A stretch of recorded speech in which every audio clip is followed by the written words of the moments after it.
Dicen los sociólogos y los gurús de la demoscopia que Aragón es el Ohio español. Quien gana allí suele hacerlo también en las generales. Por eso lo que pase este domingo en la comunidad vecina puede anticipar mucho lo que se decida el 15 de marzo en nuestra comunidad. Veremos si el candidato socialista Carlos Martínez, designado por Pedro Sánchez, se desmorona, como parece que le va a ocurrir a su compañera aragonesa, y si también esquiva la foto con ministros sanchistas y con Zapatero. También comprobaremos si Abascal eclipsa al aún desconocido candidato de Vox en Castilla y León y si Mañueco apuesta por el tirón de Ayuso o prefiere rodearse de varones más moderados.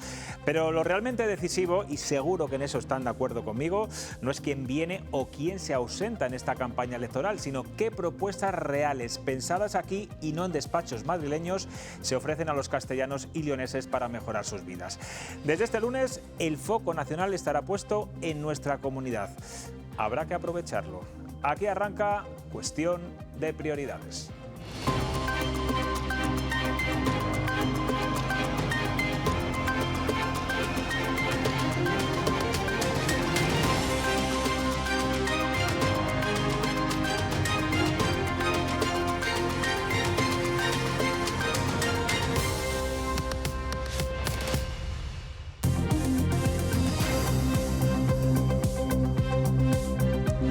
¿Qué tal están? Buenas noches. Mucha precaución con la borrasca que sigue golpeando a nuestra comunidad, lo están comprobando, rachas de viento muy fuertes, lluvias persistentes, carreteras con grandes acumulaciones de agua, campos realmente completamente inundados y en algunos municipios derrumbes y desprendimientos en edificios. Atención, porque la previsión no mejora y seguirá lloviendo en los próximos días, aunque eso sí, con menos intensidad. Y si el temporal es duro en lo meteorológico, tampoco lo es menos en lo político. En Aragón, donde este domingo se celebran elecciones, caen chuzos de punta. Mensajes del expresidente socialista Marcelino Iglesias alarmando con datos falsos a los pensionistas y audios internos de miembros de Vox en los que se carga directamente contra Abascal porque dicen desconoce la realidad del territorio. Bueno, un final de campaña que se ve que va a haber una clara marejada y quien seguramente hoy debía estar especialmente inquieta es la candidata del PSOE, Pilar Alegría, tras la comparecencia de Paco Salazar en el Senado. El exdirigente socialista, señalado por presuntos casos de acoso sexual, niega que el partido le pidiera dimitir y asegura que Alegría no le reprochó nada en aquella famosa comida que se celebró cuando ya se conocían las denuncias. Se defiende y afirma que nunca acosó a nadie. A pesar de las denuncias que se habían formulado contra usted, ¿a usted nadie en el Partido Socialista le pide que dimita? No. Bien, interesante. Yo he recibido de la tesorería del partido contrafactura, evidentemente, de gastos, tanto por transferencia como en alguna ocasión en efectivo. Compartimos en alguna ocasión alojamientos porque piense usted que nosotros estamos aquí como activistas voluntarios. Pilar Alegría primero dijo que era una comida estrictamente personal, luego dijo que era vomitiva, hoy ha dicho que era un error, usted ha dicho que era únicamente para preguntarle por su familia. ¿Sabe que ha dado otra versión más y es público? ¿Sabe que Pilar Alegría le dijo a Jorge Azcón que le había reprochado su actitud en esa comida, señor Salazar? Eso no ocurrió. Eso no ocurrió. Pilar Alegría ha faltado a la verdad y es público. Bueno, pues el candidato del PP ha salido rápidamente a decir que Pilar Alegría mintió sobre lo que dijo Salazar en aquella comida. Ella, por su parte, admite que aquel encuentro fue un error. Fue una comida amigable en la que le preguntó por su familia.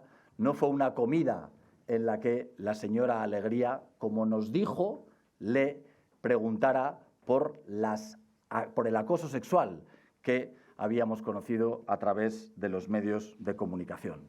Por tanto, la señora Alegría mintió y la señora Alegría tiene que dar explicaciones de por qué ha mentido a las mujeres aragonesas. Y justo el día en el que comparecía Paco Salazar, el diario El País publica que el PP presionó a una concejal de Móstoles para tapar una denuncia de acoso sexual y laboral contra el alcalde. El PP de Madrid lo niega, alega que se archivó y que se trató de una disputa laboral. El supuesto agresor dice que no va a dimitir. Quien lanza las acusaciones no solo no recurrió el proceso interno del Partido Popular, es decir, la conclusión de ese proceso interno, sino que tampoco acudió a la vía judicial. Por lo tanto, este alcalde no sabe de qué se tiene que defender. Yo no he venido a este pleno a hacerle la campaña a Pilar Alegría, que se está hundiendo en Aragón y están utilizando, mientras Salazar está yendo al Senado, un caso fabricado con contra el Partido Popular. No, señoría. Comportamientos contra la dignidad de las mujeres en mi partido no cabe. Si hay denuncia, hay que investigarla. Si nos parece que esa conducta es una conducta que puede tener alguna probabilidad de veracidad, se actúa. Si nos parece, por el contrario, que no hay información suficiente para dar veracidad, se archiva. Bueno, pues el PSOE y el Gobierno han visto en este caso una oportunidad política después de tantas denuncias dentro de su partido que guardaron en un cajón hasta que se publicó en los medios. La ministra de Igualdad compara este caso con el caso Nevenka y varios cargos del Partido Socialista piden dimisiones. ¿Qué ha hecho el Partido Popular durante todos estos meses? Revictimizar, apartar a la víctima, hacer que ella tenga que renunciar a seguir manteniéndose en política, y a ese acoso sexual le siguió un acoso laboral. Bueno, pues aquí en Castilla y León, Mañueco intensifica sus críticas a Vox y sigue desgranando en cada provincia cada uno de los proyectos que no han salido adelante por la ya famosa pinza entre el PSOE y Vox Castilla y León aquí en las Cortes de Castilla y León. Por su parte, Carlos Martínez vuelve a pedir al PP un pacto para que gobierne la lista más votada y trata de distanciarse ahora de Pedro Sánchez. Una cosa son las declaraciones políticas a nivel nacional y otra cosa es lo que preocupa y ocupa la vida cotidiana a los abulenses, a las personas de Castilla y León. La verdad es que el PSOE está encantado con Vox Castilla y León y vuelvo a decirlo, que quede bien claro. Sánchez le alegra cada voto que vaya a Vox. Absoluto respeto, ¿no?, al resto de comicios que desde el punto de vista autonómico se han celebrado ya, tanto en Extremadura como en Aragón. El 15 de marzo tiene que hablarse de Castilla y León. Nosotros vamos a defender Castilla y León en Madrid, contra nuestro partido político, contra nuestro gobierno, en las necesidades que tengamos que tener. Bueno, eso decía Carlos Martínez esta mañana. Les voy a presentar ya a los contertulios que han querido acompañarme esta noche de jueves. Elena León, ¿qué tal? Buenas noches. Muy buenas noches. Emilio Álvarez, ¿todo bien? Todo bien. Buenas noches. Luis Jaramillo, que hacía tiempo que no te veía porque viaja mucho Luis Jaramillo por el mundo y hoy ha querido recalar aquí en cuestión de prioridades y se lo agradezco. Luis, ¿ves paralelismos entre lo que pueda ocurrir este domingo en Aragón y lo que vaya a pasar el 15 de marzo en nuestra comunidad?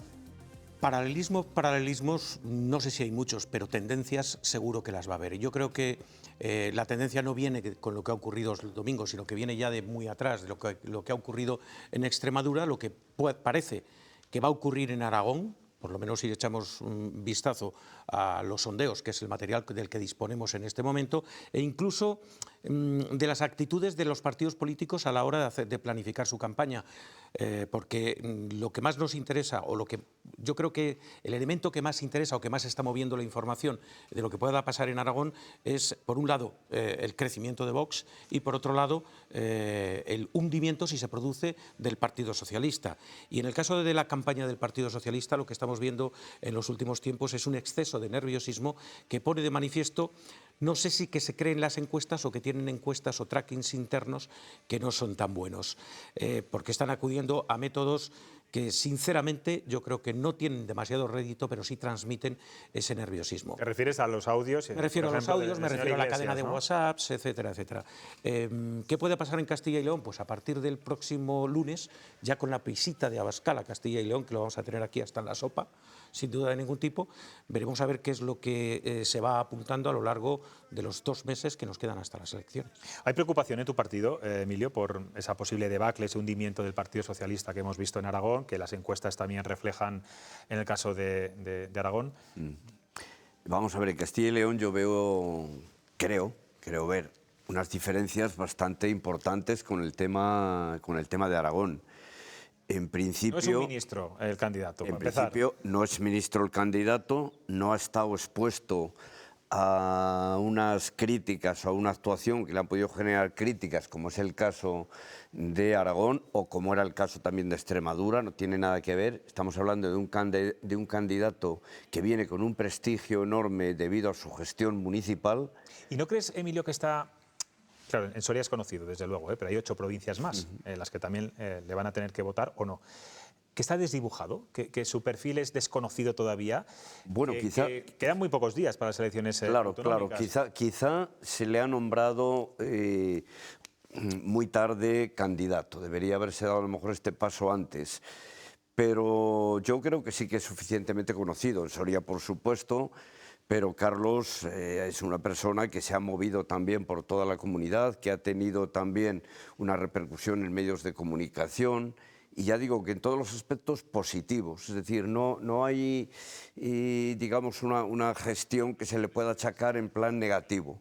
Y yo creo que los planteamientos que está haciendo a mí me gustan porque son centrados en Castilla y León, incluso con la famosa ya propuesta que está haciendo de dejar gobernar al partido que saque más votos, teniendo en cuenta, como tiene también, que si se aplican aquí las tendencias que se están aplicando en el resto de las comunidades autónomas, no sería él. Lo cual a mí me parece eso de una valentía enorme y me parece... Bueno, pero eso lo puede hacer, quiero decir, es tan sencillo como que sí, y según las encuestas.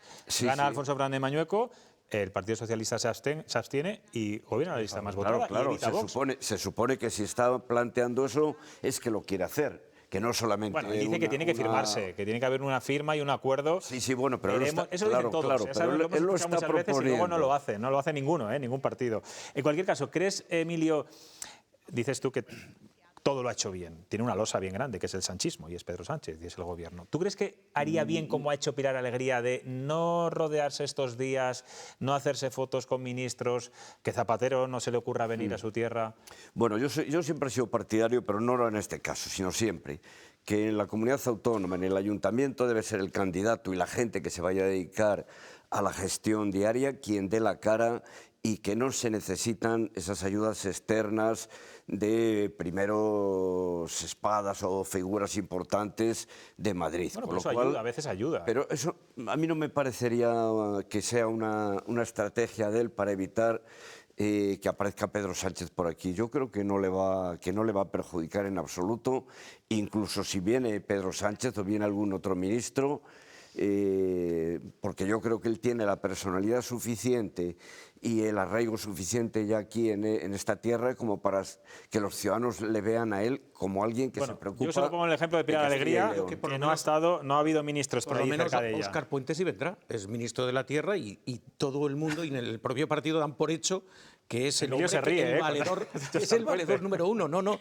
lo digo con la maldad de decir que Óscar Puente en este momento puede atravesar un momento, su propia gestión difícil o complicado, sino que en el propio partido, si tú preguntas quién es el gran valedor en gran medida es Óscar Puente. Luego yo creo que siendo un hombre de la tierra debería venir por aquí. Sí, Óscar Puente efectivamente le ha apoyado incondicionalmente. Y supongo que en otras circunstancias no hubiera dudado en venir. Ahora, dado la situación por la que estamos pasando, pues a mí me parece que a lo mejor no es lo más adecuado. Pero bueno, yo creo que no le perjudicaría tampoco. Elena, ¿cómo lo ves? Bueno, yo, hablando de paralelismos, ¿no?, entre lo que puede ser Aragón y Castilla y León. Primero, Castilla y León no ha adelantado las elecciones, cosa que Aragón sí. Y luego coincido con vosotros en que yo creo que la gran diferencia es la candidata, ¿no? Y una candidata que ha sido ministra, y además ministra portavoz, que ha tenido que defender delante de los periodistas durante muchos meses cosas que a mi entender son indefendibles. Y bueno, es bastante, yo estoy con vosotros, hay una tendencia importante y se ve una debacle del Partido Socialista y yo creo que esa tendencia se va a mantener. Me hacía gracia, escuchaba esta mañana ese Aragón es nuestro Ohio español porque demográficamente es una mini España. Además, me he dedicado a ver un poco cuál es el motivo. Entonces, demográficamente, tanto en la distribución de hombres, mujeres, personas que se consideran de izquierdas, que además de hecho son mayoritarias en Aragón, y a pesar de eso se considera que va a haber una debacle. Vamos a ver qué pasa, ¿no? Porque sobre todo creo que el quid de la cuestión ahora mismo está en los 35.000, ¿no?, que se consideran ahora mismo más o menos personas que son indecisas. Y ese voto que se están disputando ahora mismo PP y Vox. Pero se le está disputando efectivamente PP y Vox. En ningún momento se plantea que ese voto vaya hacia el PSOE. Yo creo que Pilar Alegría tiene un papelón y además creo que el día de hoy no la ha favorecido nada. No, hoy ha sido un mal día. Ahora hablamos de lo que ha pasado hoy las casualidades no sé si existen, pero en el Senado, pero desde luego que sí, bueno, pensaba sumar hoy seguramente todo esto que ha ocurrido le ha restado. El lunes sabremos, Luis, in extremis, ya ahí a la última hora, apurando al candidato de Vox.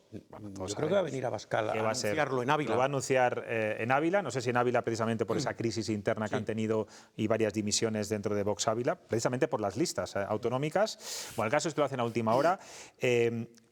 ¿Tan fuerte se ve Vox en estos momentos en Castilla y León como para el candidato, y sobre todo para porque pero ¿por qué nos empeñamos en hablar? Pero ¿por qué nos empeñamos en hablar del candidato si el candidato va a ser Abascal? Totalmente de acuerdo. Si es que el candidato será Abascal, que será el que esté colgado en las farolas en el cartel del partido con alguien al lado que le acompañará, que será el número 1 por un punto de valla. Muy bien, yo te doy la razón, pero Abascal autónoma. sabe cuáles son las necesidades de esta comunidad, Abascal sabe cuáles son los problemas económicos, sociales, de todo tipo que necesita esta comunidad, ¿o queremos escuchárselo al menos al candidato? Por supuesto que no. Es que el programa de Vox es exclusivamente bajar el diapasón, no hacer absolutamente nada, no comprometerse absolutamente con nada y arrastrar los cabreos, el malestar de un cierto sector de la sociedad y coger ese voto, captarlo y subir como la espuma porque la tendencia tira por ahí en este momento.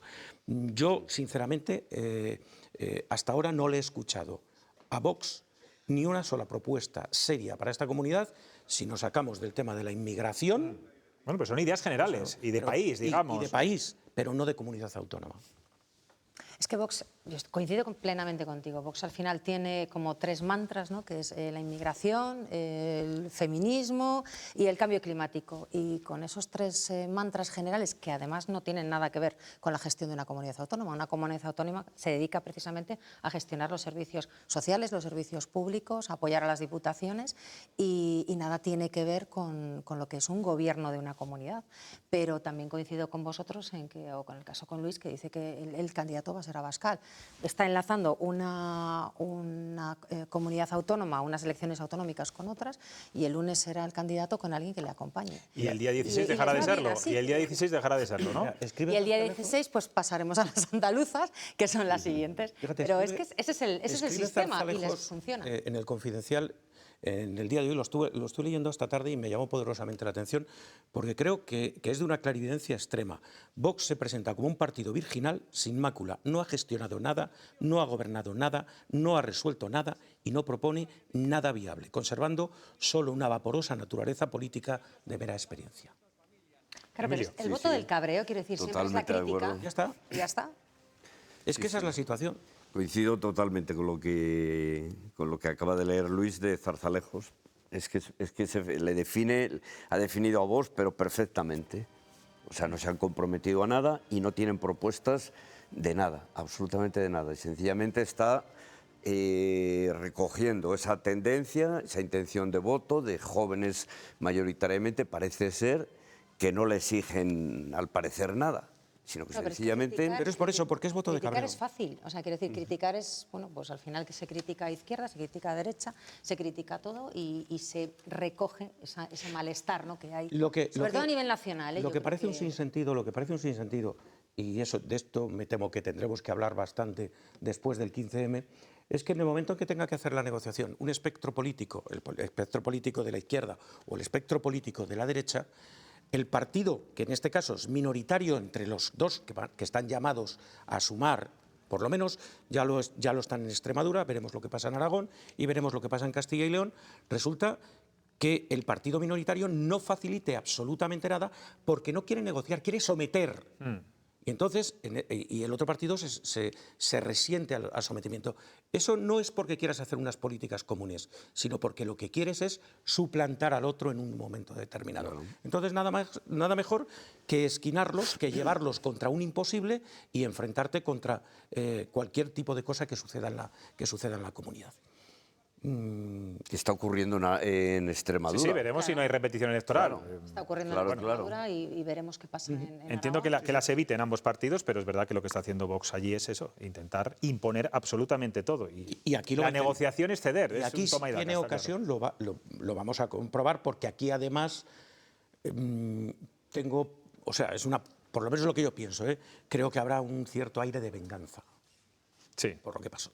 Bueno, ya ha ocurrido, ¿no? En esta última parte de la legislatura el no a todo, ¿no? El el votar que no a todo, en impedir Bueno, lo que pasó es que Vox se fue de las instituciones se de fueron, los claro. gobiernos, o sea, nadie les echó. Ellos por motu propio decidieron un día de julio, acabar con todos los gobiernos. Una excusa bastante peregrina. Claro, además, claro, que no sé, esa sed de venganza tendría que ser al revés, digo yo. Pero bueno, vamos a hablar del caso Paco Salazar, que hoy hemos visto esa comparecencia en el Senado.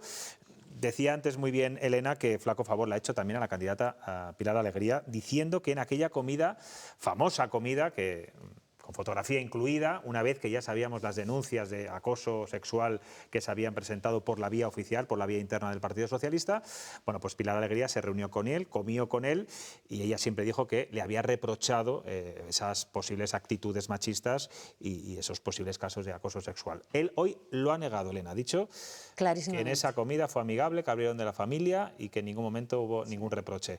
Decirlo esto a 4 días de las elecciones en Aragón, en fin... Pero es que yo que he visto las declaraciones esta mañana, yo creo que primero sabía lo que iba, que era hablar poco del caso Koldo y mucho del tema del acoso que le compete a él, e incluso de la financiación ilegal o irregular. Bueno, él ha reconocido que recibió dinero también en efectivo. Efectivamente, y yo lo he visto muy tranquilo. Con factura, eso sí ha dicho. Y ha dicho, pues eso, 3 cosas importantes. Una, que nadie en el Partido Socialista le ha pedido en ningún momento que dejara los cargos, que fue por mutuo propio y por su familia, cosa que choca un poco con esa actitud enarbolada desde el Partido Socialista cuando salieron estos casos, diciendo que se había actuado de forma rapidísima y contundente y se le había apartado, y él dice que no, que ha sido por mutuo propio. Dice que Pilar Alegría en ningún momento le ha reprochado nada, que fue la justificación que ella dio en su momento de esa comida, y luego ha dicho efectivamente que ha recibido del Partido Socialista dinero en efectivo contra facturas, eso sí que ha dicho que lo podía, que en un determinado caso que lo podría justificar. Bueno, sentamos ya un poco en lo más morbosillo. También ha dicho que compartió piso con Cerdán. Efectivamente, era amigo pero de Cerdán, pero que con Pedro Sánchez y con Pedro Sánchez eran amigos, pero poco. Pero no, eran amigos, pero lo justito. Y bueno, ha sido... Y que no se acordaba si había montado en el Peugeot. Creo que había dicho que no, pero no. bueno, pero bueno, sí, en plan cotorreo ha sido interesante, la verdad. Yo no sé si esas comparecencias, ¿no?, en el Senado tienen después mucha trascendencia, pero bueno, lo que tiene es trascendencia política y al final se utilizan para estas cosas, pero la casualidad de que hoy haya sido las declaraciones y que haya dicho con esa tranquilidad y haya desmentido, ¿no?, esas palabras que Pilar Alegría dijo de forma muy clara, pues al final alguien miente. Y bueno, pues no sé, yo creo que no le ha hecho... Hoy precisamente, hoy Pilar Alegría no creo que haya tenido un buen día.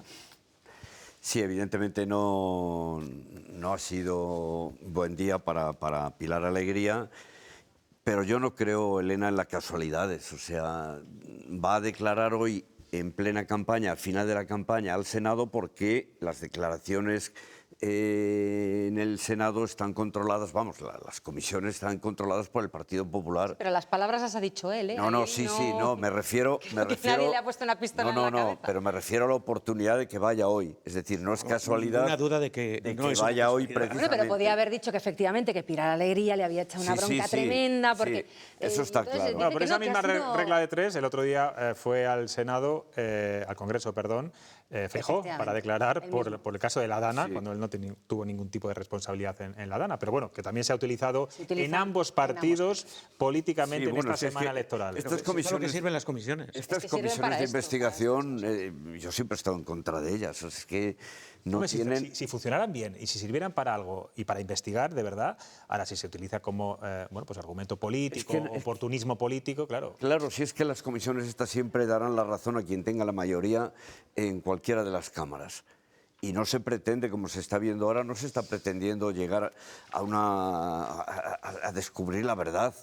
O sea, yo creo que por eso digo que no es casualidad.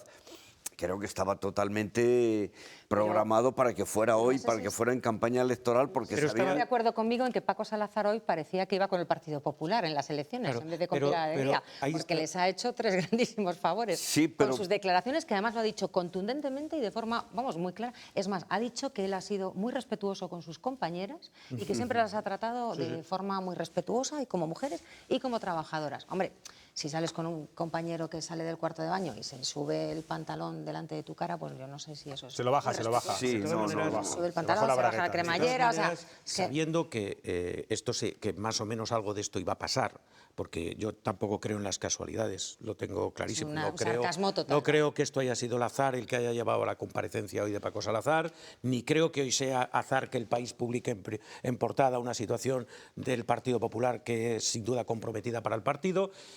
Yo lo que no entiendo es que Pilar Alegría sea capaz de hacer unas declaraciones que la ponen más en evidencia que nunca. Yo es que a veces pienso que los políticos nos toman por imbéciles o por idiotas a los ciudadanos.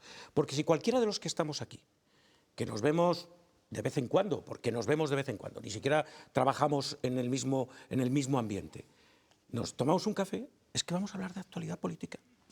Es que vamos a hablar de qué es lo que se está cociendo. Por supuesto. ¿Cómo se pueden reunir a comer dos amigos que trabajan en el mismo partido, que uno es portavoz del gobierno, que el otro iba a ser el responsable máximo de organización, y no hablan de política, hablan solo de las familias? Hablan de la familia. Y sobre todo, Luis, que si me dices, esa comida se produjo antes de que se supieran los casos de acoso sexual que hizo público el diario.es, bueno, pues entiendo que ella no estuviera informada, pero es que habían pasado ya varios días o varias semanas. Habían pasado, por eso digo, vamos a hablar de la actualidad. Claro, que fue un escandalazo que le costó no ser el siguiente Cerdán, o sea, que el puesto estaba preparada para pero él. Mira, y que además se saca desde dentro, es decir, las críticas de Adriana Lastra sobre Salazar ya venían de atrás, de muy atrás. Efectivamente, pero yo coincido con Luis también en eso, en que en esa comida... Se tuvo que hablar. Se tuvo que hablar de otras cosas, pero en eso me baso para darle la razón a Pilar. Creo que el que está mintiendo es Salazar en estos momentos. Pues yo no me creo que se hablase efectivamente solo de cosas familiares. O sea, yo no sé si Pilar le dijo lo que le dijo, pero evidentemente sí es más creíble que en esa situación ella, si no le ha reprochado, algo le ha tenido que decir sobre el tema este. Es que me parece evidente. Ahora, claro, ¿quién sabe quién está mintiendo y quién no está mintiendo?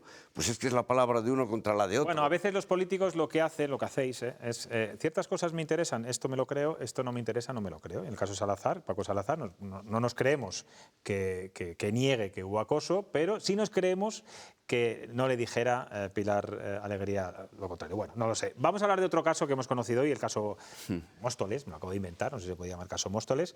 No sé si le dais credibilidad, si es casualidad también que justo en el momento en que va a declarar Paco Salazar, el diario El País publique esa portada. Y si es algo habitual ya que los partidos callen en estos casos, que tapen denuncias, que no protejan a las víctimas, tampoco respeten de alguna forma la presunción de inocencia, ¿no? Porque enseguida todos sentenciamos, ¿no? Y cuando estamos hablando de partidos políticos, lo hacen de inmediato. Yo estoy convencido de que los partidos políticos actúan en estos casos, lamentablemente, solo cuando tienen una trascendencia pública. Si no, internamente intentan algún tipo de componenda que evite el escándalo en uno o en otro planteamiento. Y me parece que es una fórmula que termina estallándoles, como le pasó a Salazar o ha pasado ahora con el caso de lo de Móstoles, ¿no? Porque al final, si se ha producido algún tipo de denuncia, pues lo que hay que hacer es investigarla hasta los máximos. Y en una situación como esta y en un tema tan sensible para la sociedad en este momento, como es el tema de la debilidad de la mujer frente al hombre en este tipo de organizaciones, pues yo creo que hay que investigarlas y no esperar a que trasciendan a lo público para empezar a ver quién toma antes una decisión, ver quién en un momento determinado toma una medida mayor, quién hace una investigación mayor. Hay que investigar prácticamente de oficio, o yo por lo menos creo que sería lo sensato en organizaciones que son maduras y que están bien formadas. Bueno, el PP, según dicen ellos, al parecer lo hizo y no vieron caso.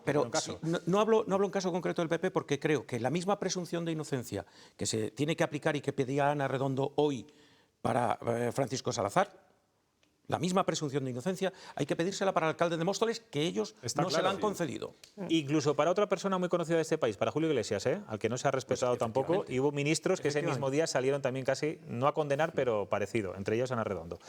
Sí, bueno, yo estoy totalmente de acuerdo con que la presunción de inocencia me parece que es fundamental. Yo creo que es un principio básico. Pero sí veo una diferencia entre ambos casos. El caso Salazar, que me parece, si es verdad pues tan deplorable uno como el otro. Pero la diferencia está en que en el caso de Salazar, o sea, el juez no lo ha podido llevar a admitir a trámite porque no hay nadie de estas personas perjudicadas que haya hecho la denuncia. Entonces, eso es lo curioso. Es lo mismo. Es que este caso... No, porque ella sí. No hay denuncia, no hay denuncia. Es curioso porque ella hace... laboral, en principio. Pero hay otro dato, que me llama mucho más la atención. Ella sí hace una denuncia porque dice que en un momento determinado le han entrado en su correo electrónico, pero no hace la denuncia por el acoso laboral y sexual. Eso sí que me llama la atención. Efectivamente, sí, la denuncia que pones por la violación... Es por la violación del correo, no es por... Pero si es verdad, claro, si es verdad, tal y como viene relatado la información en el país, pues está claro que es que esta señora ha acudido en reiteradas ocasiones al partido y le han ido dando largas, y es que, claro, viene con la transcripción de sus propias frases de lo que ella, que es la perjudicada, dice que le ha ocurrido, que la podemos creer o no. Pero el caso de Salazar es que no sabemos, son personas anónimas. ¿Qué dicen? ¿Que las tocaba o que salía del servicio bajándose la bragueta? Personas anónimas. Pero no sabemos quiénes son. Sí, pero el partido sí lo sabe. De hecho, el partido ha hablado con ellas. Tardaron 5 meses en hablar con ella, pero saben perfectamente, están identificadas. Otra cosa es que no sean públicas y nosotros no le pongamos nombre y cara. El nombre de el partido ha hablado con ellas. De hecho, ellas se han quejado de que desde Ferraz se ha tardado mucho en ponerse en contacto con Efectivamente, no, pero por eso mismo... Hay otra cosa que yo no me creo, pero a lo mejor resulta que sí, claro, que es verdad. Yo no soy quien para saber quién está mintiendo y quién no, pero eso de que a Salazar no le hayan pedido en el partido que se vaya, me parece increíble. Increíble. Además, porque me consta que a otras personas se les ha pedido sin tener ningún dato, absolutamente ninguno, sino sencillamente por rumores, y a él, una vez que se constata todo esto, ¿no le van a pedir que se vaya? Eso además, parece Emilio, muy difícil de creer. Eso además, Emilio, lo que desde mi punto de vista haría es anular completamente el argumento de defensa que hace el Partido Socialista. Es decir, nosotros hemos tomado medidas, no, ustedes no, porque si él dice que no, las ha tomado él solito. O sea, si es verdad tal y como... Claro, sí, por eso coincido con Elena, que lo que ha hecho ha sido un ataque, parecía más bien que le hubiera puesto allí el Partido Popular.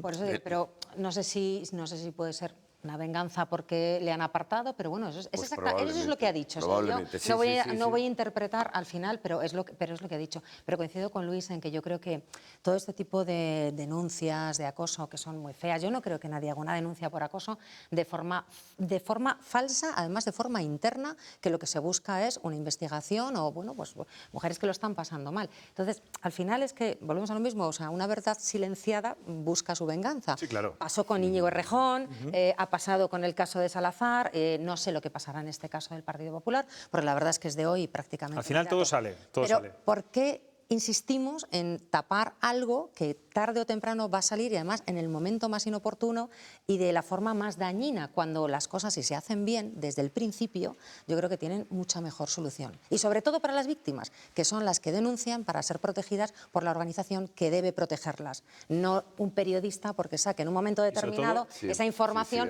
para hacer daño al contrario. Los partidos que tanto defienden a las mujeres y que las todos mujeres los partidos denunciar y obligan a las empresas a tener protocolos. Sí. O sea, quiero decir que al final esto se hace para proteger a las mujeres y no se está haciendo para esto. Se está haciendo para... Sale esta información 5 meses más tarde, 8 meses más tarde, como una bomba de relojería guardada contra un adversario político. Ese no es el objetivo. Bueno, vamos a cambiar de asunto. Vamos con un asunto bastante feo que ha creado además un gran revuelo en la Universidad de Valladolid, y la verdad es que no es para menos.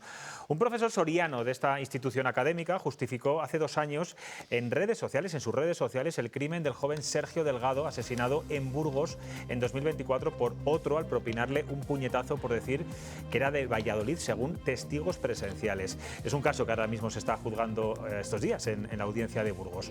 Héctor Mateo, se llama así este profesor, ayudante del Departamento de Informática de la UBA, escribió, ahí lo ven, que si ese fue el motivo del asesinato, ser de Valladolid, pues muy merecido. Bueno, posteriormente, ante la lluvia de críticas, lo tuvo que borrar. Bueno, pues ante este mensaje tan grave, la Universidad de Valladolid emitió ayer un comunicado en el que manifiesta su repulsa y condena ante cualquier tipo de violencia que en ningún caso puede tener justificación alguna. No dice el nombre del profesor, pero adjuntan una carta remitida por él para que la propia universidad la difunda. La vamos a ver enseguida en pantalla. En esa misiva, el autor del tuit se disculpa sobre sus declaraciones en las redes sociales, dice que no comparte lo que escribió y que se arrepiente. Continúa diciendo que le duele profundamente el impacto que sus palabras hayan podido tener especialmente en la familia y seres queridos de la víctima. Bueno, pues para la familia de Sergio Delgado, que está pues atravesando, se lo pueden ustedes imaginar estos días, un calvario durante el desarrollo del juicio al revivir cómo murió su hijo aquella noche en Burgos, estas disculpas forzadas no son suficientes y ya anuncian que estudiarán acciones legales contra el profesor. No les vale que borrara el tuit porque creen que solo lo hizo por la reacción social y mediática. El comunicado de la familia concluye que no buscan disculpas vacías, buscan respeto, responsabilidad y justicia. Bueno, y hoy se le ha preguntado al portavoz de la Junta de Castilla y León por este caso y esto es lo que piensa que debería hacer la Universidad de Valladolid. Forma parte de la autonomía universitaria y nosotros sí que nos parece razonable que la universidad pudiera llegar hasta las últimas consecuencias en la investigación de estos hechos y en las decisiones que a raíz de los mismos pudiera corresponder desde el punto de vista disciplinario o laboral. Bueno, pues la Universidad de Valladolid de momento no ha tomado ninguna medida pese a la presión social que existe con este caso. Su rector asegura que los delitos de odio escapan a su competencia, pero que están trabajando para actuar con contundencia. Yo no tengo discrecionalidad absoluta para tomar decisiones unilaterales que no estén fundamentadas y que no se ajusten al marco normativo. El ámbito judicial, los posibles delitos de odio, estos escapan, que es lo que se está manifestando también, estos escapan a mi competencia y si hay indicios, pues lo que hay que hacer, pues como en cualquier indicio de delito, acudir a las fuerzas y cuerpos de seguridad del Estado, acudir a la Fiscalía e intentar pues ver a qué conduce ello. Pues se pueden imaginar, es lo que le faltaba a la familia, enterarse en pleno juicio de este tipo de mensajes tan dolorosos. Por cierto, que es que lo que está sufriendo esta familia estos días no termina aquí, porque el juez, que yo creo que le ha faltado sensibilidad durante un momento del juicio, la madre y la hermana rompieron a llorar en un momento del juicio cuando estaban hablando de cómo había muerto su hermano y su hijo, y el magistrado les dijo textualmente: si no pueden aguantar, abandonen la sala y colóquense atrás. No podemos celebrar el juicio llorando. En fin, empatía la justa, Elena, en este caso. Pero bueno. Qué sensibilidad. Qué sí. más majo. Sí. Bueno, ¿cómo veis este caso? Pues es que siempre que me pongo en el lado un poco de la familia, o sea, pues imagínate lo que están sufriendo. O sea, me parece impresentable lo de este profesor universitario y me parece bastante floja la respuesta del rector de la universidad, porque yo creo que se pueden hacer más cosas. Hay la ley 322, que lo he estado mirando, de convivencia universitaria, hay un código ético de la Universidad de Valladolid, hay normas de convivencia de la UBA y yo creo que hay cosas que se pueden hacer, o por lo menos intentarlas con un poquito más de interés. Este personaje de profesor parece ser que además tiene antecedentes de insultos a alumnos, entonces yo creo... En las redes, ¿eh? En las redes. Sí, en las redes. De hecho, en esa carta también pedía de alguna forma perdón a sus alumnos, o sea que, en fin, es un fenómeno. Un profesor de la propia universidad. O sea, me parece impresentable para que lo haga cualquiera, pero más siendo un docente universitario que trata con chavales todos los días. O sea, es que no hay por dónde agarrarlo, o sea, es que no sé cómo decirlo de otra manera. Es una cosa que es...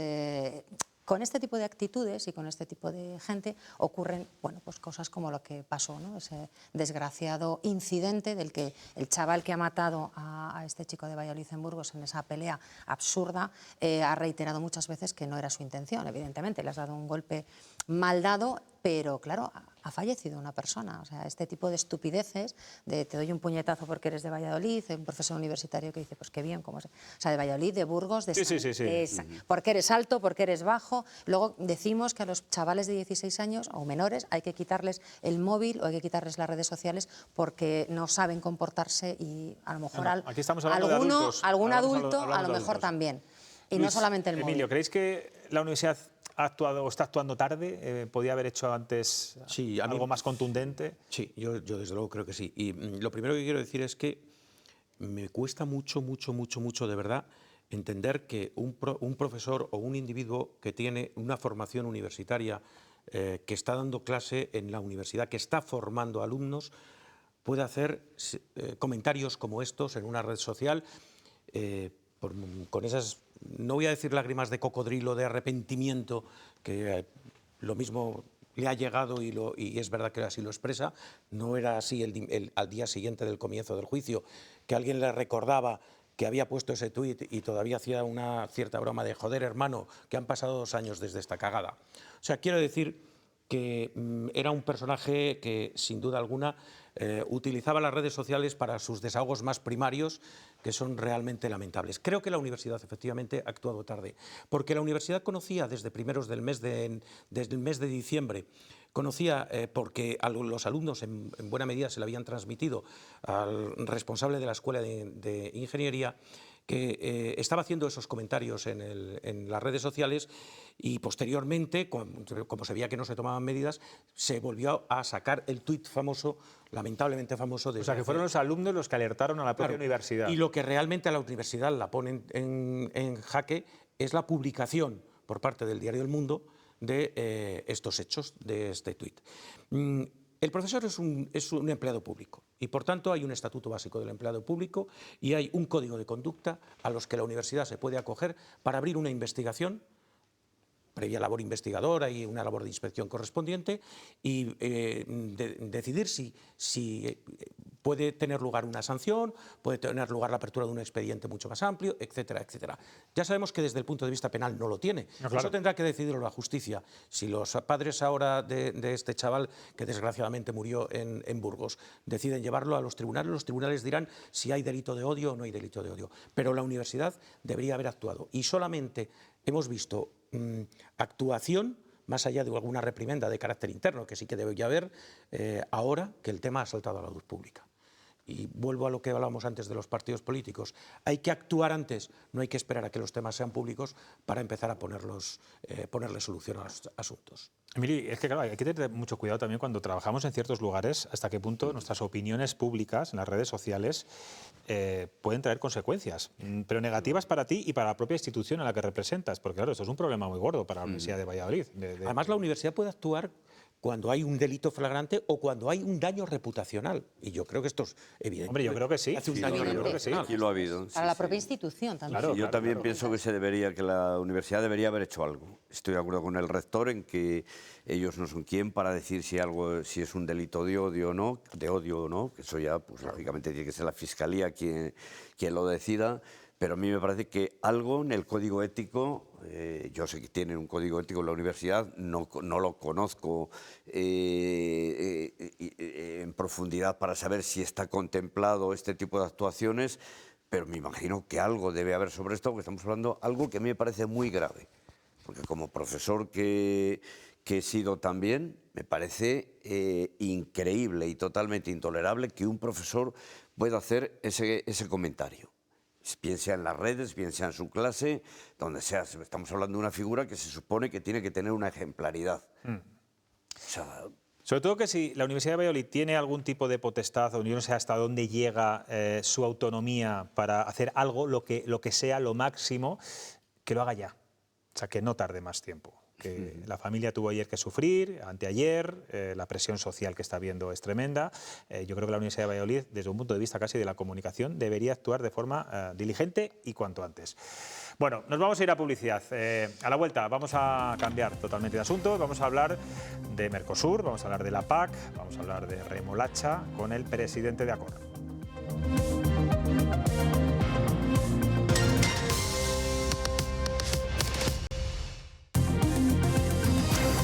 Estamos de vuelta en cuestión de prioridades. El sector remolachero y azucarero también se ha levantado en armas contra el acuerdo entre la Unión Europea y Mercosur. Avisan de que tenemos suficiente azúcar para los consumidores y que todo lo que entre de fuera va a sobrar. Hoy queremos hablar de este asunto y de otros que tienen muy preocupados a los agricultores con el presidente de Accor, la mayor cooperativa azucarera de España. Él es Jesús Posada. ¿Qué tal? Buenas noches. Buenas noches. Si finalmente entra más azúcar de todos estos países, ¿qué riesgos tiene el sector del azúcar en nuestra comunidad? En este momento el precio del azúcar está muy bajo, Y todo lo que entre sobra, luego insistimos, todo lo que entra en el mercado europeo sobra. Entonces, si sigue entrando azúcar, pues lo único que conseguiremos es que o siga bajando el precio del azúcar o se mantenga tan bajo como está en este momento. Lo que tiene que hacer el precio del azúcar es remontar y volver a ser un precio estable. No queremos los vaivenes que está trayendo el azúcar, como otros commodities y otros productos agrícolas en Europa, debido a importaciones de terceros países. Y eso tendría consecuencias laborales también y cierre de posibles azucareras, ¿no? Hay un tema importante. En Europa se están cerrando azucareras. Es cierto que el sector remolachero en Europa le mantiene fundamentalmente las cooperativas. El 72%, digo 72%, por cerca del 80% de las fábricas azucareras y el sector remolachero en Europa es de cooperativas. Es un sector muy cooperativizado y, a pesar de haber cerrado fábricas, alguna cooperativa, el porcentaje de cierre de fábricas de sociedades anónimas en Europa, es mucho mayor que las cooperativas. Luego sí, se cierran cooperativas. Se habla mucho de las exigencias, de esas cláusulas que muchos agricultores y ganaderos consideran que no va a haber, de las mismas exigencias que hay aquí de controles con los productos que puedan venir de los países de Mercosur. En el caso del azúcar, por ejemplo, ¿qué controles de calidad tienen en España que no tenga, por ejemplo, Brasil, que es el mayor productor exportador de azúcar del mundo? Hay que entender que la palabra reciprocidad, que es la que decimos los agricultores, es la que exigimos. La reciprocidad también en la forma de producir azúcar. El azúcar que nosotros producimos fundamentalmente en Europa es de remolacha. Y tenemos unos controles, tenemos unas exigencias y unos fitosanitarios autorizados muy limitados. El azúcar que viene de Mercosur y de otros muchos países es de caña de azúcar. Los fitosanitarios que tienen ellos autorizados son mucho mayores que nosotros.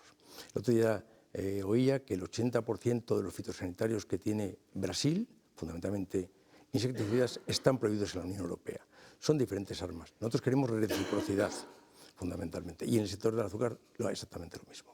Señor Posada, como sabíamos que hoy va a estar usted aquí, pues hemos lanzado la pregunta que hacemos siempre a los seguidores de Cuestión de Prioridades y está relacionado con todo esto, no solamente con el azúcar, sino con más productos. Lo vamos a ver en la pantalla ahora mismo, ahí ve la pregunta. ¿Cree que el acuerdo con Mercosur producirá una bajada de los precios en la cesta de la compra? Aquí en España, claro. Bueno, pues el resultado es que un 77% considera que no y un 23% dice que sí, que es algo también de lo que se está publicando mucho estos días. ¿Bajarán los precios? ¿Lo notaremos en la cesta de la compra? ¿El azúcar será más barata? Yo opino como la mayoría. No bajará el precio de la cesta de la compra, lo que sí que bajará será la calidad de la cesta de la compra. Hay que tener en cuenta que los productos que se producen fuera de Europa no tienen en ningún momento la seguridad alimentaria que tienen los productos europeos. Con lo cual, creo que no bajará el precio. La cesta de la compra, yo como agricultor pienso que tiene que subir. Está muy barato todavía en el supermercado algunos productos que producimos aquí, sobre todo... Eso que está diciendo le estará revolviendo a mucha gente en su sillón, ¿eh? Yo es mi opinión y además creo que está subiendo y tiene que seguir subiendo. ¿El azúcar considera que es barato? El azúcar, no, barato no, es regalado. Un paquete de azúcar está por debajo o en torno al euro. Yo invito, y la gente que conoce todo el proceso del azúcar desde el campo hasta salir el paquete por fábrica, siempre se sorprende de lo poco que vale el azúcar. Entonces, creo que tiene que subir, repito, pero sobre todo más que volver a la pregunta que comentabas, lo que tengo claro no es que vaya a bajar la cesta de la compra, pero sí va a bajar la calidad de los productos que vamos a consumir. Accor obtuvo un resultado negativo de 2,5 millones en el ejercicio pasado por el desplome precisamente del precio del azúcar. Claro, ¿esto está remontando en estos momentos o con esta incertidumbre también todo influye? No, en este momento al menos las empresas más grandes que eran nosotros, sobre todo las que están declarando los ejercicios semestrales, hablo de Europa, están perdiendo dinero. El sector azucarero en Europa está perdiendo dinero y mucho dinero. Desde luego el porcentaje de 2,5 millones de Accor respecto a otras empresas es que hemos perdido muy poco. Al precio que está el azúcar en Europa, repito, el sector pierde dinero. En el caso de Accor, creo que vamos a tener un ejercicio muy digno para el precio que tiene el azúcar. De otras cosas, porque tenemos una cosa importante y si tenemos otras patas, otras inversiones que se hicieron hace años, para mí de una forma muy acertada, que hicieron que esas empresas en las que participamos estén entrando, desde luego, beneficios y esos beneficios estén llegando para poder sujetar el precio del azúcar al agricultor, que es el interés, desde luego, de la cooperativa, a pesar del bajo precio del azúcar en el mercado. Otro frente que les inquieta bastante y que les preocupa es esta nueva reforma de la PAC, esta nueva PAC, que en fin, usted ya ha dicho además recientemente que no se puede mantener la actividad en el campo y la soberanía alimentaria con menos dinero, que es lo que prevé. ¿Qué papel juega la remolacha o va a jugar la remolacha en esta nueva política agraria común? En primer lugar, la reforma de la PAC, ya las noticias últimas que tenemos, muy recientes, es que en el 27 no va a terminar la PAC actual. Posiblemente se prorrogue un año más y entre a partir del 29, para entendernos. Lo cual, para nosotros no es mala noticia porque las condiciones que tenemos ahora las tenemos aseguradas y las futuras no las sabemos. Y el no saberlo nos genera incertidumbre. ¿Por qué? Porque sabemos que hay menos presupuesto. Cuando hay menos presupuesto para el sector de la PAC, pues al final habrá menos que repartir entre los agricultores. ¿Qué supone esto para la remolacha? Porque nosotros, más que en la PAC, nos importa mucho más el cultivo que lo que es el azúcar. En la remolacha supone que en este momento es un cultivo ayudado, es un cultivo en Castilla y León subvencionado. ¿Por qué? Porque tenemos un sobrecoste que es el riego. Y con el riego lo que tenemos es un sobrecoste importante respecto a nuestra producción remolachera en Europa. Eso hay que ayudarlo y es la forma que tenemos a través de la PAC. En el futuro, con la reforma de la PAC, en la que los dos pilares se convierten en uno y en lo que el presupuesto de la PAC es menor, pues tenemos el riesgo de que en la remolacha no tenga en este momento las ayudas que tiene en este momento, pero en el futuro que en este momento. Según hemos estado transmitiendo nuestra preocupación en diferentes sectores, mejor dicho, no nos han dicho que no tiene por qué no seguir ayudada, lo cual nos ha generado cierta tranquilidad, pero hasta que no veamos el papel escrito... Porque sin ayudas el sector se desmorona. No es que se desmorone, es que nosotros tenemos un sobrecoste de riego en Castilla y León, importantísimo, que no tienen nuestros competidores europeos. Ese sobrecoste de riego produce, desde luego, una mayor producción por hectárea, que cada vez es menor frente a Europa. Y ese sobrecoste de riego es lo que realmente nos hace sobrevivir en la remolacha. Señor Posadas, van a ser las elecciones autonómicas el 15 de marzo. Yo no sé qué le piden a todos los partidos políticos estos días. El presidente o candidato del PP, Alfonso Fernández Mañueco, estuvo hace unos días en sus instalaciones. Yo me imagino que le trasladaría estas inquietudes. ¿Qué les pediría? Primero, que nos escuchen, y nos escuchen de verdad, con los oídos abiertos, porque muchas veces nos escuchan, pero de pasada, sin tener intención en lo que... No toman nota. No toman nota. Ni toman nota ni hacen los deberes. Y la segunda pregunta es eso, que hagan los deberes. Una, que nos escuchen, que hagan los deberes. Creemos que estamos en este momento, y hablamos desde febrero-marzo del 24, estamos en protesta en toda Europa. El campo está en protesta. Y yo creo que todavía, en general, no se ha escuchado lo suficiente, no nos han comprendido lo suficiente y, por supuesto, no han hecho los deberes que les estamos pidiendo. Y ruido están haciendo bastante. Ruido hacemos bastante. Bueno, estamos en plena borrasca, llevamos días que no para de llover, no solo en Castilla y León, fíjense cómo está en Andalucía. Entiendo que están inundando también muchos campos, estarán anegados, esto me imagino que es pernicioso para el sector. De hecho, ustedes han tenido que paralizar temporalmente la campaña. Claro, ¿esto qué pérdidas tiene o qué están esperando a que esto escampe, ¿no? Como decía al principio? Siempre que ha llovido ha escampado y esperamos que escampe. Es cierto que es un año excesivamente lluvioso. Al final, si te comparas, siempre parece que estás mejor porque fíjate lo que ha sucedido ayer y hoy en Andalucía, con lo cual allí es un desastre. Aquí por lo menos ahora está más o menos sujetado, pero sobra agua. Los embalses están a una capacidad muy alta y creemos que si siguen las borrascas como están viniendo tendrán que desembalsar, con lo cual habrá inundaciones en nuestros ríos. Pero dicho esto, lo que supone para lo que es ACOR y lo que es la campaña remolachera, el día 28 de enero se terminó la remolacha que había en el campo de nuestros socios, hemos tenido que parar, no es el primer año ni va a ser el último que hagamos la campaña partida, estamos esperando a que realmente vuelva el tiempo a estar estable y seque el terreno para poder arrancar lo que nos queda todavía, es más o menos un 10% de la remolacha contratada de nuestros socios. Haremos una segunda campaña cortita, en los días suficientes para poder molturar esa remolacha que está pendiente y volveremos a pensar ya en la siguiente. Que sería en marzo. Sí, nosotros en marzo estamos sembrando. Si nos deja el tiempo, y parece que va a estar difícil de cubrir las fechas óptimas de siembra porque la climatología nos está retrasando todas las labores, en marzo estamos sembrando. Habrá, curiosamente, algún agricultor, algún socio de ACOR que estará arrancando su última remolacha porque la climatología le ha impedido arrancarla antes y estará pensando ya en la siembra de la siguiente. Y para esos socios, que seguramente nos están viendo muchos de ellos, estarán garantizados ciertos mínimos, ¿no?, de ingresos, no sé, de cara a la próxima campaña. Imagino que le da un mensaje de tranquilidad, ¿o no? Sí, totalmente. El socio de Accor, desde luego, lo que tiene claramente es que cualquier producto, y no hablamos solo de remolacha, sino también las oleaginosas, tiene un contrato antes de sembrar o antes, desde luego, de entregar a la cooperativa, con un precio mínimo garantizado. Nosotros siempre trabajamos con un precio mínimo garantizado que genera y que estudia el Consejo Rector, y a partir de ahí todo lo que vaya desarrollándose en el ejercicio económico y se pueda poner más en ese precio mínimo se pone, y se ha hecho así los últimos años. Esta campaña, que estamos ya pensando en la próxima siembra, que repito que si las condiciones son óptimas se arrancará en marzo, repetimos el precio mínimo garantizado de los 55 euros tonelada tipo, y a partir de ahí, repito, queda mucho para cerrar nuestro ejercicio económico próximo, y lo que se puede poner a mayores se pondrá. Pero hoy día 55 euros tonelada de remolacha es para la gran mayoría de los remolacheros y socios de Accor rentable, y sobre todo es un cultivo mucho más seguro y más rentable en este momento que los cultivos alternativos que tenemos en Castilla y León de verano. Pese a todo lo que está pasando. Bueno, eso es una buena noticia. Vamos a ver qué le pregunta a los compañeros.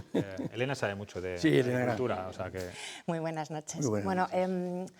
Nosotros hablamos de la PAC como algo muy familiar, ¿no? Pero no sé si todo el mundo sabe que la política agraria común se crea después de la Segunda Guerra Mundial en Europa. Es el primer gran acuerdo europeo, precisamente para garantizar alimentos suficientes a la población y a un precio razonable, y para que nunca más se vuelva a hundir el campo en Europa, ¿no?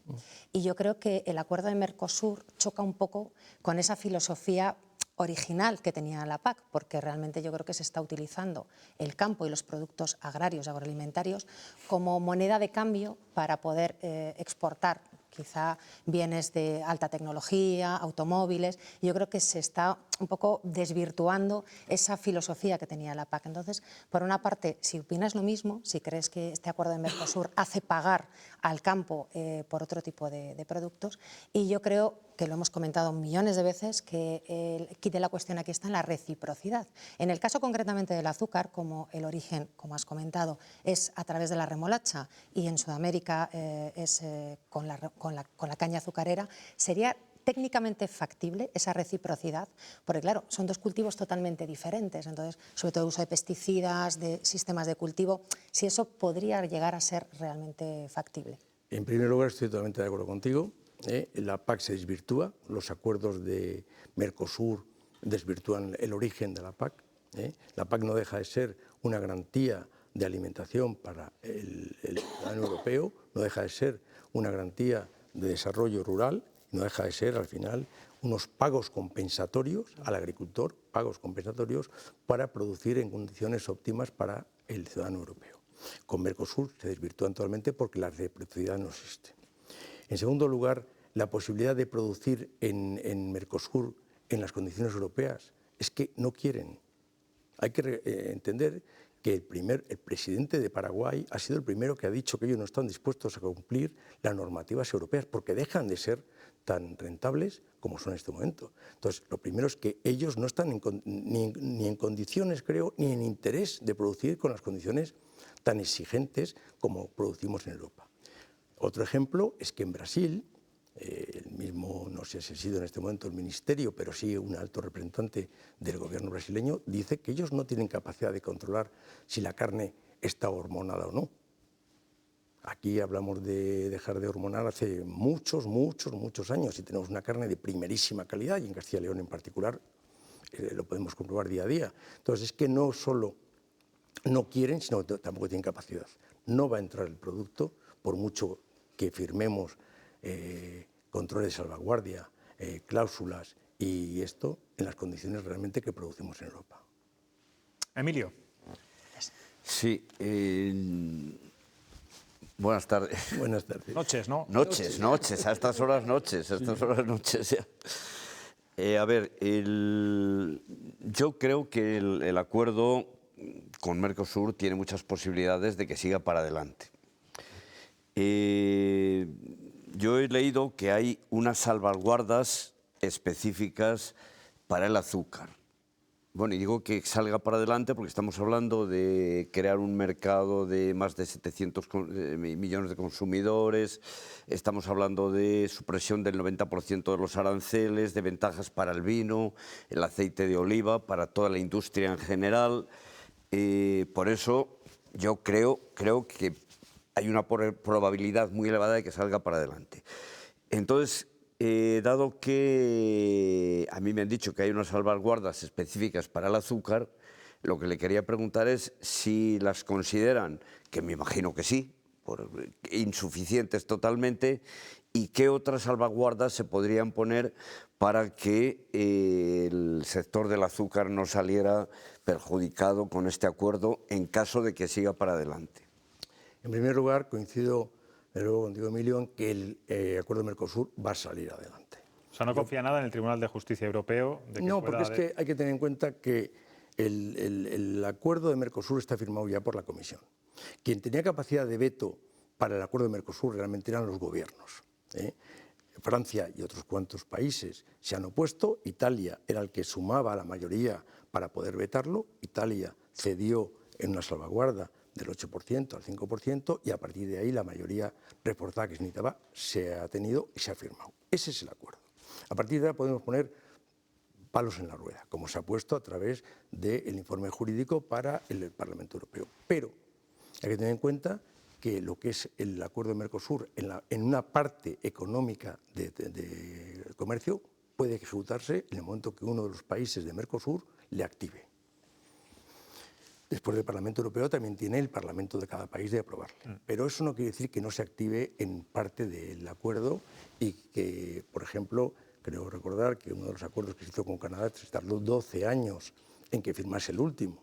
Entonces, no quiere decir que aunque no haya tiempo todavía para seguir el Parlamento Europeo, esperar al informe jurídico, que el último Parlamento del país lo ratifique, no haya parte ya que esté actuando. Y está actuando fundamentalmente a lo comercial. Las salvaguardas. Yo no me he leído, tengo que ser sincero, el acuerdo de Mercosur, que tiene 2.300 páginas, pero sí el artículo 6.6 de las salvaguardas son para los productos. Yo no creo que tenga capacidad la Administración de la Unión Europea en ejecutarlas y llevarlas a tiempo, porque hay que entender que en los mercados es muy importante los tiempos. Y pongo el ejemplo de si yo me estoy ahogando, me importa más el tiempo que vengan a socorrerme que el equipo que venga a socorrerme. Me pueden venir con un helicóptero, 3 lanchas salvavidas y 7 nadadores. Si han llegado tarde, me he ahogado. Entonces me importa mucho más el tiempo y prefiero igual un solo socorrista a tiempo que todo el equipo. Las salvaguardas, desgraciadamente conocemos cómo es la burocracia, es mi opinión. La burocracia de la Unión Europea es lenta. Desde que empieza a activarse que el mercado ha variado hasta que puede ejecutarse la salvaguarda, igual el mercado ya no lo aguanta. Y ese mercado, y puede ser el del azúcar, que estamos en unos precios muy bajos, ya ha llegado a ahogarse. Luis. Buenas noches, señor Posada. Ustedes están en pleno proceso de ejecución del segundo plan estratégico Acormás, ¿no? Que va del 25 al 27 y que tenía 2 objetivos fundamentales, que eran, por un lado, el rejuvenecimiento del campo y, por otra parte, el buen uso del agua, ¿no? Pero ha surgido ahora el tema de Mercosur, que sin duda alguna apunta un poco a la línea de flotación cuando se habla de rentabilidad y se habla de optimización. ¿Obliga a cambiar el plan estratégico o va a seguir adelante? Yo creo que el plan estratégico sí tiene que seguir adelante. Es un plan estratégico que se inició el año pasado, es por 3 años, los planes estratégicos cada vez son más cortos y a pesar de eso a veces se hacen largos, y el agua sigue siendo fundamental, tanto a nivel industrial como a nivel de riego, de nuestro socio que siempre es de regadío, y el tema de la regeneración del campo es fundamental. Por eso creamos Acorrelevo, que está funcionando ya todo este año y tenemos la última jornada el día 19 y esperemos que el resultado de esos jóvenes que se han incorporado a Acorrelevo y esas mujeres pues sea, haya cubierto sus expectativas. Respecto a Mercosur, es una derivada más del conflicto que tenemos en este momento en Europa en el sector agrícola y es una derivada más del problema que tenemos en este momento con el precio del azúcar. Pero no tiene por qué, yo entiendo, de quitar los esfuerzos que tenemos que dedicar al plan estratégico que tenemos aprobado, que tenemos en marcha y que creo que se está cumpliendo en un porcentaje interesante a estas alturas. ¿Cómo va el consumo de azúcar? Decía usted que era barato comprar azúcar en el supermercado, pero... Barato. El consumo de azúcar en España varía poco por dos razones, porque primero, España tiene cada vez más turismo, cuanto más turismo tenga, más consumo hay a nivel nacional, ¿eh? Y segundo, es curioso porque también parte de la gente que está incorporándose a España, muchos migrantes que están incorporándose a España, son grandes consumidores de azúcar.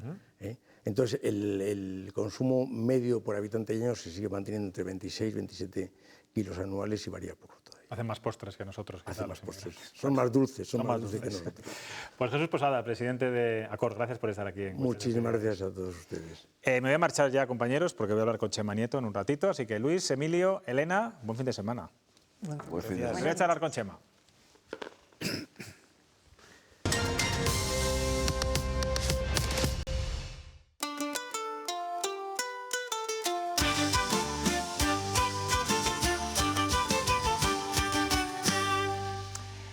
¿Qué tal? Buenas noches, Chema. ¿Qué extraño animalito se asoma hoy en tu ventana? Es un pequeño dinosaurio ornitópodo, es decir, de 3 dedos, como los pollos.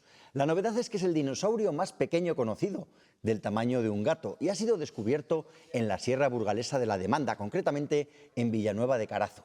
Fosqueia pallendonum, así lo han bautizado los científicos a este pequeño herbívoro de hace 125 millones de años. Los fósiles estudiados son 800 huesos muy bien conservados, correspondientes a una manada de varios miembros adultos y crías que correteaban por entre los helechos en los bosques de coníferas del Cretácico.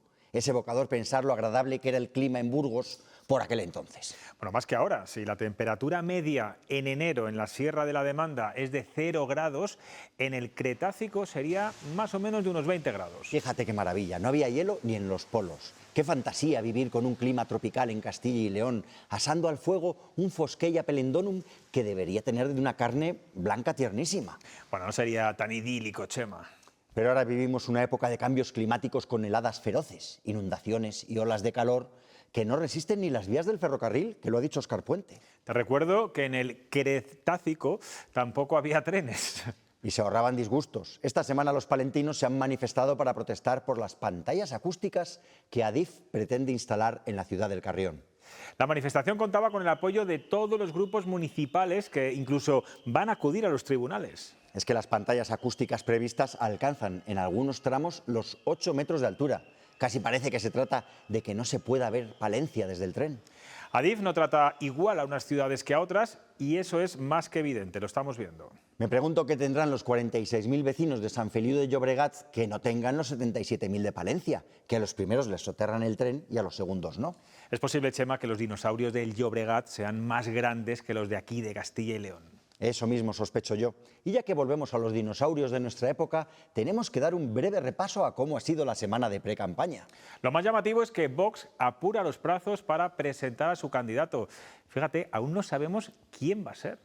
No quieren hablar de sí mismos ni falta que les hace, porque ya se ocupa de ello Alfonso Fernández Mañueco, que ha presentado un cartel con el listado de resoluciones conjuntas del PSOE y Vox. El PP denuncia así la pinza que han ejercido ambos partidos contra el Ejecutivo regional. También podría venderse como un mérito. Mañueco consigue el acuerdo de las dos Españas irreconciliables.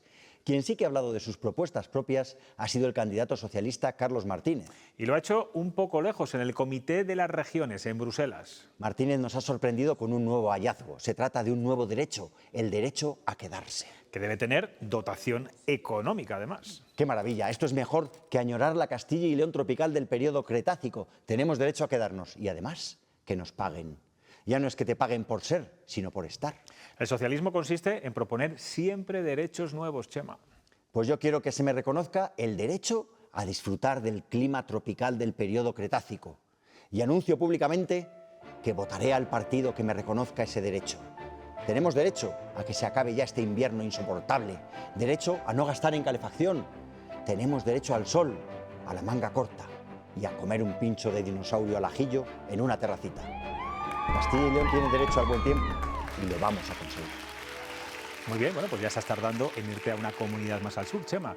Con lo que nos gusta a ti y a mí vivir aquí en Castilla y León. Yo, desde luego, aquí me quedo. Bueno, ahora ya nos tenemos que marchar porque el lunes volvemos en cuestión de prioridades. Pasen un buen fin de semana y tengan cuidado con el tiempo. No se mojen mucho. Adiós.